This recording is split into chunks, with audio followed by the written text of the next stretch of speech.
By Wednesday afternoon, most clinic owners are done. Not because they're lazy, not because they're disorganized, but because they've already made hundreds of decisions they didn't even realize they were making, and their brain has nothing left. And the solution everyone tells you is get better time management, introduce a morning routine, or maybe start blocking more time. Guys, I tried all of it.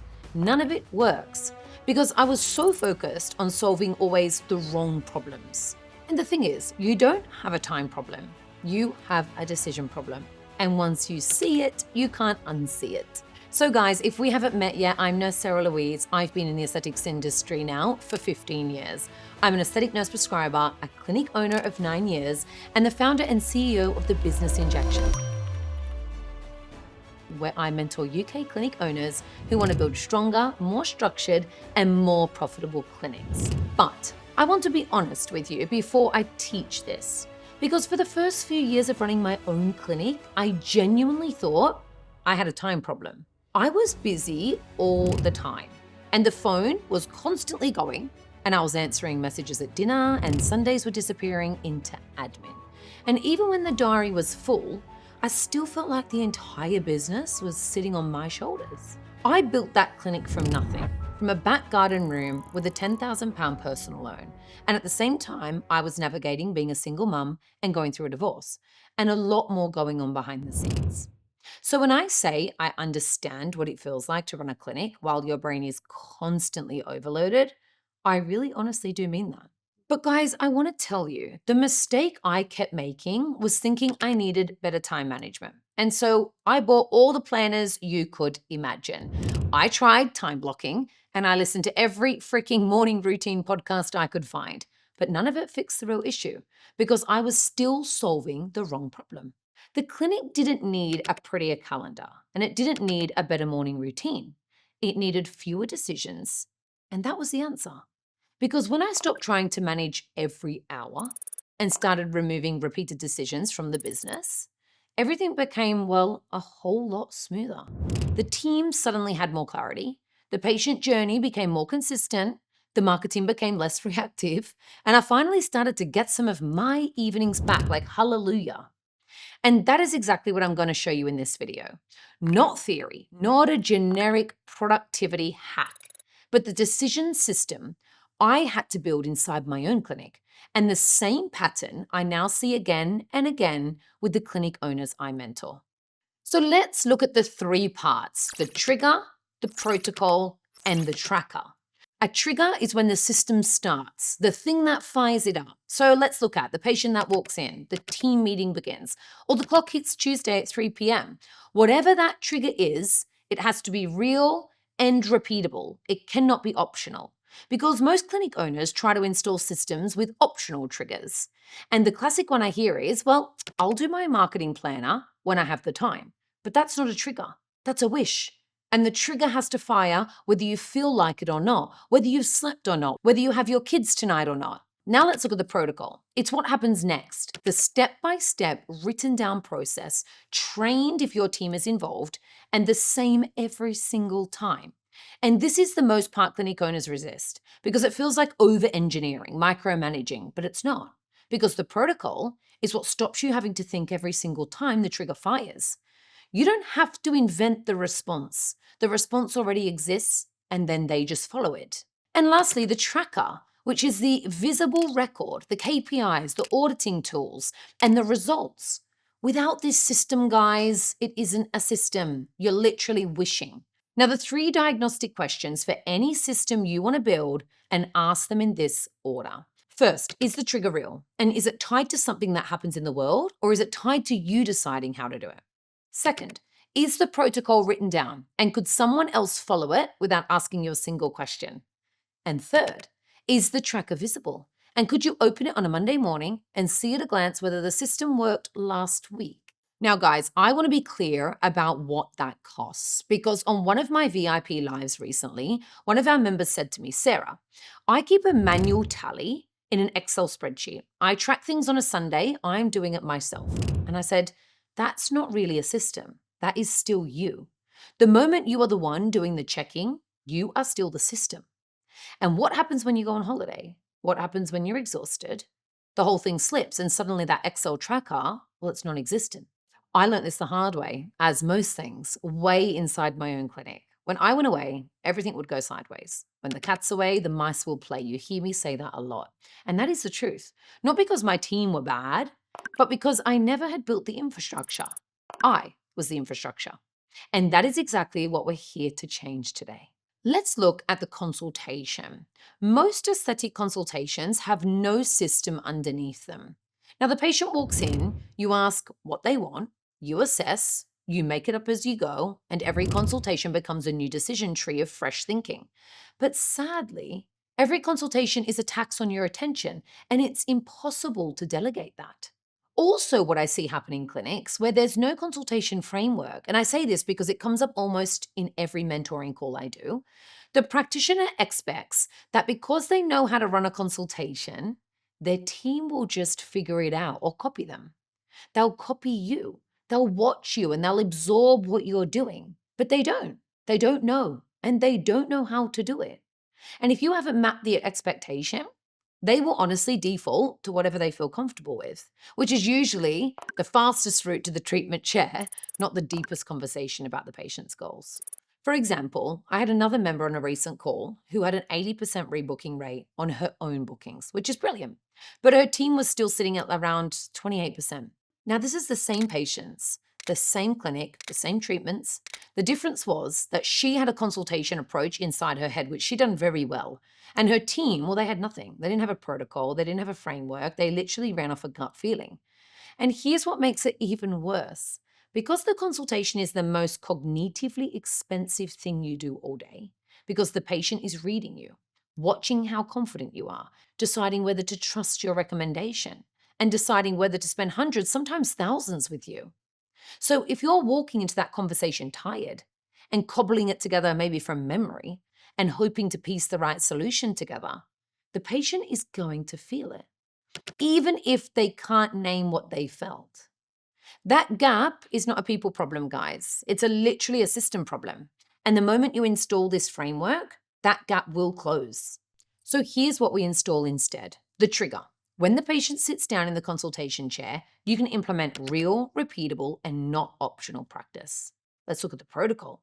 The 7-stage consultation framework we use inside the BI, the PRECISE protocol, which is outcome questions first, clinical assessment second, emotional connection third, treatment planning fourth, investment conversation will always come in at fifth, then reframing the objections is sixth, and booking the next appointment is seventh. And then after that, we need to have the tracker, which audits how well we do, which is an average patient spend per appointment. That's tracked weekly, visible to both you and the team, if you have one. Now, watch what happens to your day suddenly, because the consultation stops being a thinking exercise and starts becoming a delivery. And you're not creative, you're consistent. Your consistency is what doubles the average patient spend appointment without charging how hard you work or trying to persuade your patient to purchase.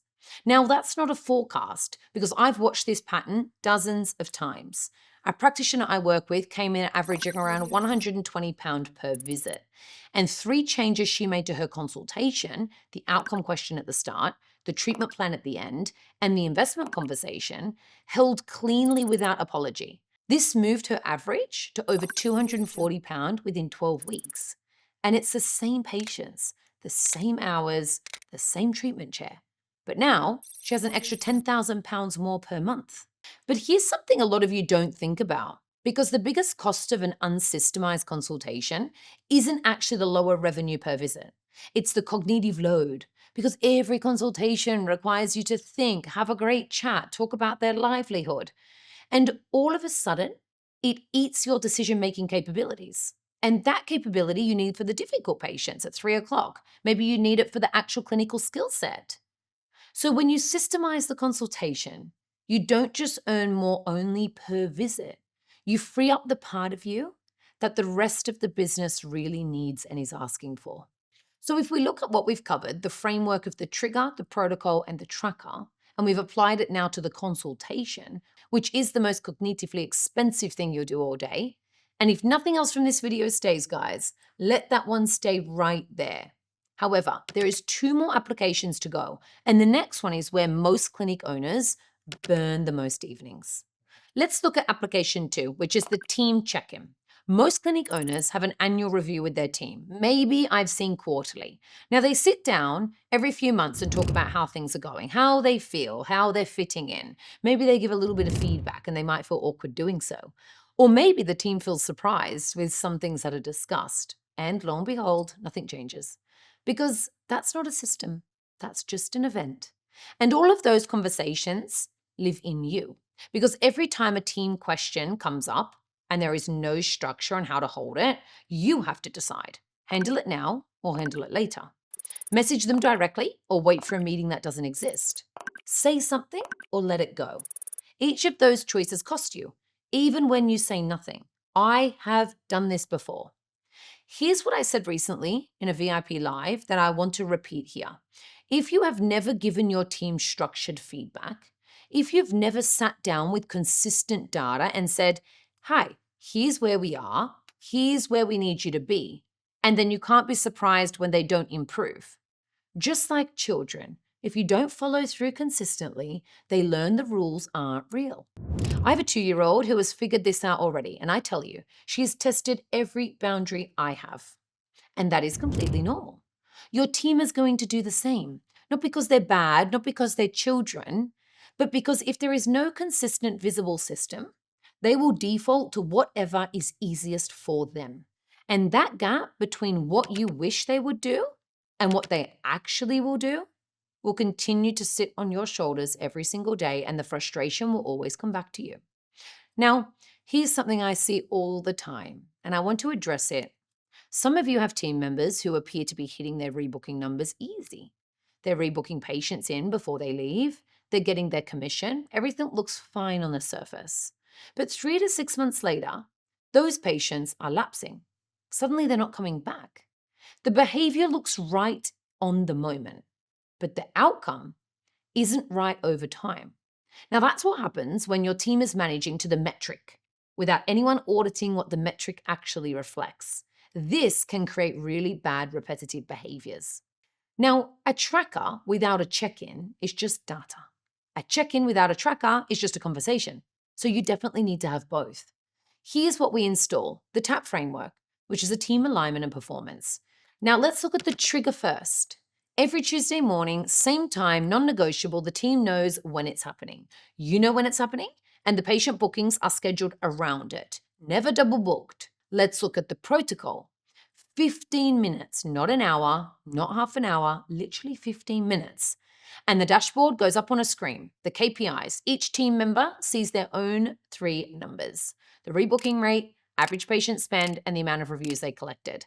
And we celebrate the green, we coach the amber, and we problem solve the red. That's the entire meeting. And finally, the tracker, the dashboard itself. Same metrics, same colors every single week. Now watch what happens, because that 15-minute meeting replaces 60% of the team management you used to doing WhatsApp on a Sunday night. And once it has a place, it will stop bleeding into everywhere else in your week because it's already been said and dealt with. The team are no longer surprised by this feedback every quarter because they're calibrating it into weekly small adjustments instead of larger ones. The performance is visible, the improvement is normal, and the whole emotional weight of managing the team drops to almost nothing. And the numbers matter here too, because a clinic owner I coached came in with around 80% rebooking rate in her own chair, but her team was sitting around 28%. And 3 months after the tap went in, the team was at 64% and still climbing. Same team, same patients, and the same system did the work the owner used to be doing. In 1,000 small messages she was previously sending out, now it's just suddenly being done in 15 minutes. Let's look at the marketing system. Marketing is a place where most clinic owners drown in decisions. And I say that because I have done this. What do I post? When do I post it? What's working and what isn't? And whether to boost a post and whether to spend on ads. And every Sunday night, a percentage of you are opening up Instagram, scrolling other clinics' content, probably feeling vaguely behind, and comparing yourself to the last post to theirs, and wondering why theirs got way more engagement than yours. That feeling isn't a marketing problem. It's decision fatigue dressed up as marketing strategy. Now, here's what we install instead. This is our MML, our marketing memberships and loyalty. And here's what I know from working with a lot of clinic owners. Most of you are spending money trying to replace relationships you already have. You're running ads to attract more new patients you've never met. You're spending 200, 300, 1,000 pound a month while you have a lapsed list of patients who already trust you. They already know your results. They already liked you enough to book once, and suddenly you've just lost track of them. That's not a marketing problem. That's a recall problem, and it's fixable in literally one session. I had a member recently who had been running her own marketing for 2 years, posting when she remembered, boosting the posts, spending on social media ads consistently. And after we installed the MML rhythm, the first Monday of the month, she sent the reactivation message to her lapped clients. Inside 4 days, 14 patients had booked in. I mean, that's around £2,000 in revenue. She spent nothing more on ads. These were patients who already knew her. She just gave them a reason and a moment to come back. So again, now let's manage the trigger. The first Monday of every month, the same day every month, booked in the diary like a clinic appointment. Let's look at the protocol. 3 steps in order, same every single month. Step 1, pull last month's lapsed patient database, maybe the ones that didn't rebook, and anyone who hasn't booked in the last 12 weeks goes on the reactivation list. Step 2, we now need to identify what message. Send a warm message reactivation, not a discount, not a flash sale, but a personal note. Something along the lines of, hey, I was thinking about you. Did you know that you're currently overdue? It'd be nice to revisit your skincare goals. That is sent from the practitioner who saw them last to every name on that list. It's the same template, lightly personalized. And step 3, plan 4 content pieces for the next 4 weeks, batch recorded in one sitting, not invented daily, not improvised on Sunday night, recorded on the first Monday, scheduled in the planner, and forgotten about until the next first Monday. And lastly, guys, the tracker. 3 numbers that you need to focus on: the replies to the reactivation message, the bookings that were generated from it, and the revenue that came from that. That's it. And notice what just happens, because marketing stopped being a thing that you do when you remember and becomes a thing that the system does on a schedule, whether you feel like it or not, whether you've got the kids tonight or not, and whether the algorithm changed last week or not. And I want to be clear, here's the cost saving that most owners don't realize until they install it. Because the biggest expense of unsystemized marketing isn't the inconsistency. And it isn't the lost bookings from the lapse list. It's actually the constant low-grade guilt of feeling behind. And that guilt costs you energy every single day, even on the days you don't post, even on the days you haven't opened Instagram. It's a tax. It runs through the background of your life 24/7.